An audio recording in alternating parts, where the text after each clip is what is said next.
Hi, Meg Hogan here. Today I wanted to have a look at what are the 7 triggers of crisis. Uh, these are the things that basically could come and change your business just straight away underneath you if you're not watching the cues. So some of the things you might need to look for is changes in technology. Have you noticed already that maybe there's certain systems out there that are pulling the data that's so much quicker and easier? Maybe they're interacting with your database that's so much quicker and easier than actually manually doing a lot of this. Maybe there's many forms of it, like one SMSs, the other one emails, maybe the other one goes through and hits your messenger bots and so forth. We have to take control of these and make sure that we're in the same level and the same playing field that everyone else is. So watch for the change of technologies. Other things are changes in culture. Now, this is interesting. If the whole swing is happening that everyone wants fast food and takeaway, and if you're a health food company, that could be really disastrous. But luckily for you today, in actual fact, everyone's getting more cleaner, healthier, more fitter.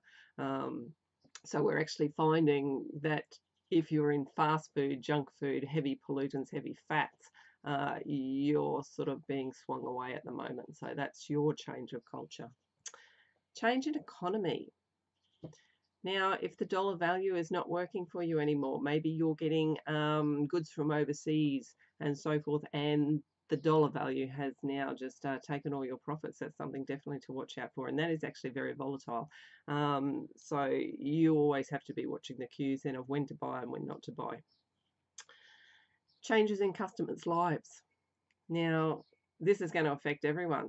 Um, your customers are people. People have needs, and needs are happening all over the place. So if they've been a stable buyer for at least probably the last 10 years, and say that particular person lost their job in that family structure, they're not going to be readily available to spend as much anymore.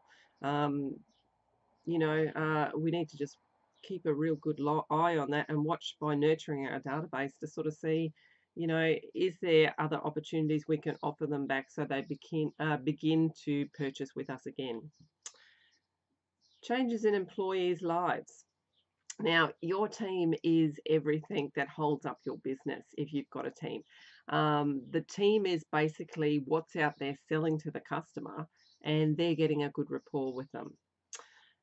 Now, if there's something drastic going on in that particular employee's life, sales bucket, people sometimes feel rejected and don't come back.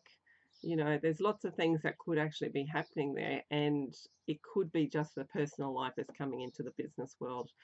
So we do have to nurture and look after our employees because they are just so much of our greatest asset.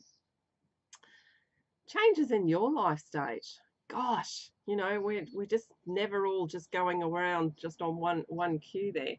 There's just so many ups and downs and ups and downs. Imagine if you had a marriage breakdown. Imagine if you lost a child. You just don't function very well. Um, Business has got to take a step back, and people have got to step up, and they've got to know that they can step up when times are that you're struggling. You can have changes in competition. Say you're a caravan park and there's all these other caravan parks there that are just going along, and we all sort of know the trade that we're doing.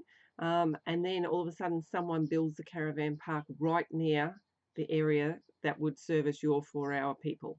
And you go, oh, and then you find that your trade has started to go down. Your numbers of people coming to you have gone down, and their numbers have just rose astronomically. Um, One would be looking at maybe jumping on their bandwagon of their fan letters, whatever, to try and see what exactly is it that they're giving. What are they offering to their people that makes them want to come back and just really, really troll this new place that's kicked in because it's now affecting your numbers.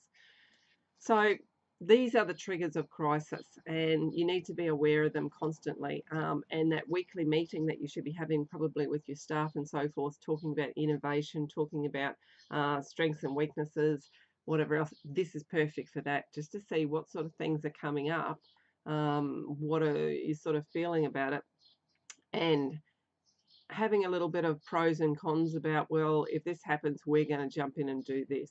And if this happens, we're going to jump in and do that. And sometimes it's really good to model against someone who's extremely good in your industry, that you're sort of following, matching, and mirroring when they're doing things, to watch how they're going to actually work through the problems there that everyone's going to face shortly. All right, have a great day. Bye.